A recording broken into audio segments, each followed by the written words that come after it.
how to discover myself.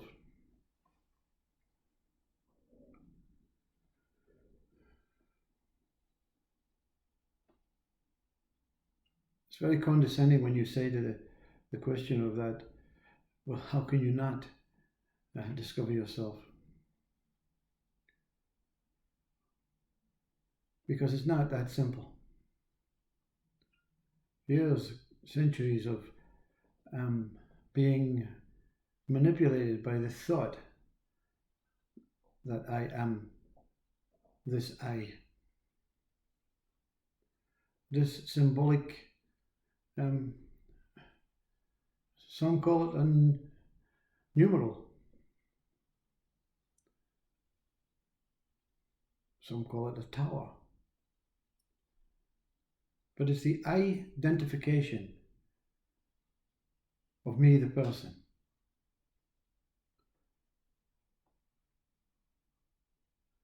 Anyway, can one discover himself without relying, relating, attaching, associating, needing, desiring, being simply me? Who is looking for I? You see, there is a very simple, it's not simple to the mind, to the ego mind. But the ego mind can understand its simplicity before it tries to complicate it. The ego mind has to make something more serious out of it, more structure out of it, more. It has to strengthen it. It has to make sure it's done well, the right thing to do.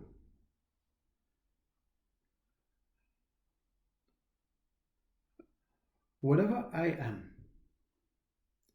am the witness to the trees. I am the witness to myself and the screen. I am the witness to the room, to the sofa, to the flower, to the wind. You see, I can even witness the things that are not made out of form. I can witness the wind. If you're in an open field and right in front of you, you feel the wind against your face, and someone says, where is the wind? Where actually is the wind? Can you see the wind? I can feel the wind. I can experience the wind. But visibly, can you see it? No, I can't see it. Unless it's moving something, unless it's causing a sensation, it's not there. But I know it. I can perceive the wind. I can perceive my breath. Even in a day when it's not cold and you don't see the steam coming from your mouth, you know that there's breath because you can experience it through your lungs. You can experience it through your mouth. You can experience it through your whole being. But if someone came up to you with open hands and said, look, here, I have some breath and some wind mixed together. Here it is. Look, I'll sell it to you. I'll give it to you. Actually, you can have it. Take it. We call him a madman. What are you trying to do to me? You see, the ego wants this. No, I want to be more analytic about this. There's nothing there. I know you're kidding me on. So the simplistic things. I am the witness to even the communication between the hands, the man, and I am witnessing myself talking to you. I am witnessing the hand moving. I am witnessing myself in deep sleep. But I just don't have the need to know what's going on. I just want to be rid of it. I want to be rid of all the things that are going on. But if I want to witness myself in deep sleep, I will dream and I will witness the dream. But the fact is, I am the witness of everything. I am witnessing the words come from my mouth. I can't see them, but I'm witnessing they're real. I am witnessing the actual, place. I am witnessing my words through my thoughts that I can also witness. So the words are being witnessed. And even the words, they cause a sensation. Some beautiful musical piece that the lyrics mean something really dear to yourself through a relation to the words, or a past experience, or just that way that the singer actually conveys the words. I am experiencing these words. I'm experiencing the lyrics. I'm experiencing the song. I'm experiencing the singer. I am witnessing all this. Everything in life I am witnessing. So therefore, if we take it back to the basics, I want you to please understand.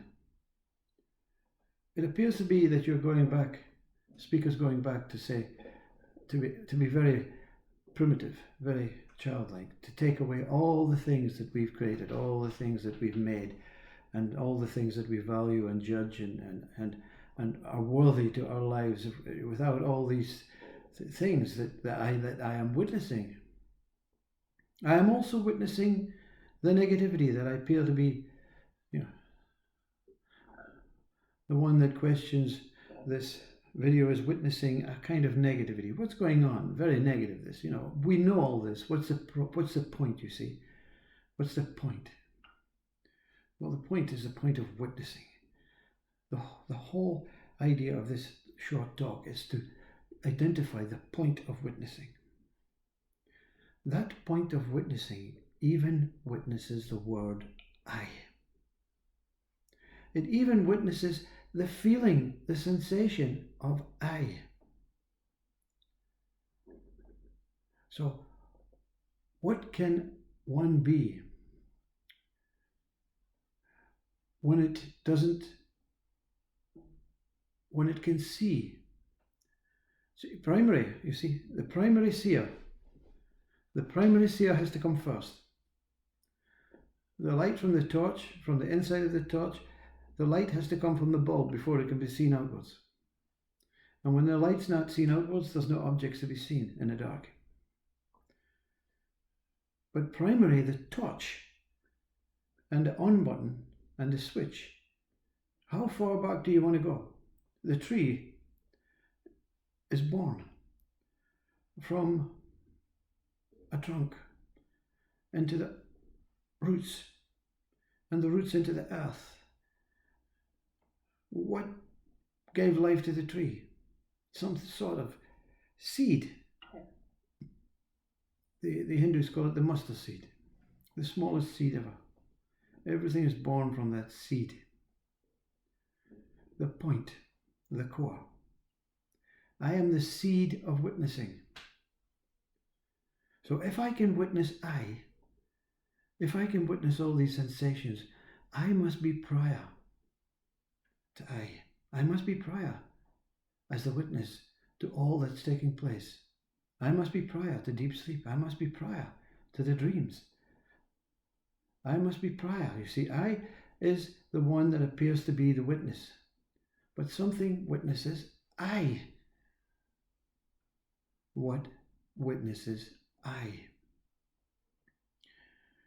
The teaching to discover yourself as pure consciousness, as whatever you discover. I'm not going to say you're pure consciousness. That's what this voice told this being. That's what I am, pure consciousness, emptiness, a vast space where body after body and form after form and,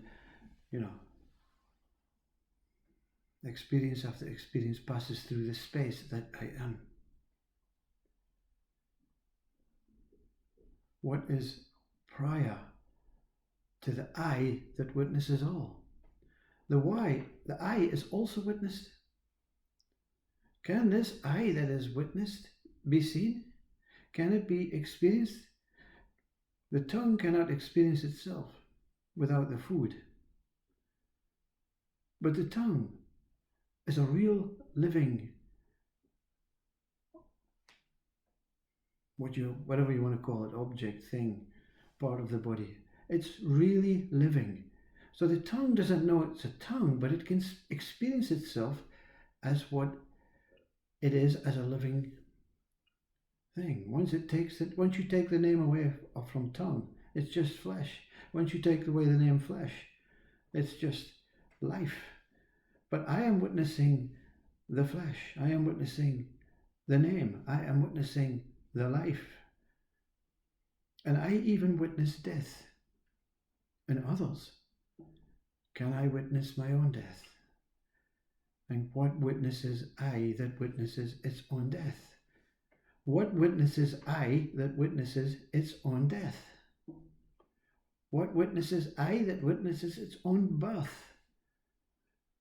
There's no memory, no mind to tell you when you were born, the minute you came out of the womb. But you knew it. You just want to forget about it. It's so traumatic. Why would anyone want to remember that trauma? That beautiful peace and harmony inside the womb, totally protected by the mother, and then out into this wild wilderness, and then this umbilical cord, the separation, you see. I'm going to give you a clue. I is within, and through I, you see. How can I go through I?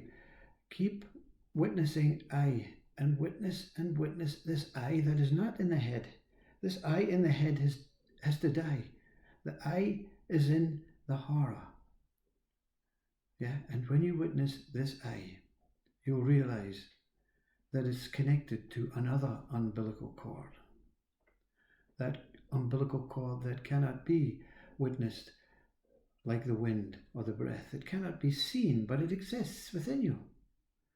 And this umbilical cord is your ribbon, your consciousness that connects you to that maple of that tower where it is appearing to be called heaven or paradise, but it's not. Because that what witnesses heaven and paradise has to be prior to heaven and paradise. So if you go to heaven and paradise, there's something more of you. When you witness a tower, when you witness the consciousness, when you witness yourself, see if I exists. Is I a necessity? Is I essential to know what you are? In the body, in the mind, as a person, you need I. That's your stability, that's your point of the human side. But you are prior to the human, prior to the side, prior to the trees, prior to life, prior to anything that is witnessed. And the witnessing of I is real. But it has to be seen through as a fake. Understand that this I that is seen through, and when you move into that, and you transcend or make that transition, or transcend into that what is beyond I, yourself, I will not go away from you forever and ever. You'll not be away out of this world, away from your family, away from life, away from the body. You're just looking from a different viewpoint. And that's the point beyond I. Who can find it? Who can locate it? It's unlocatable, but the locating itself is worthwhile. Good luck.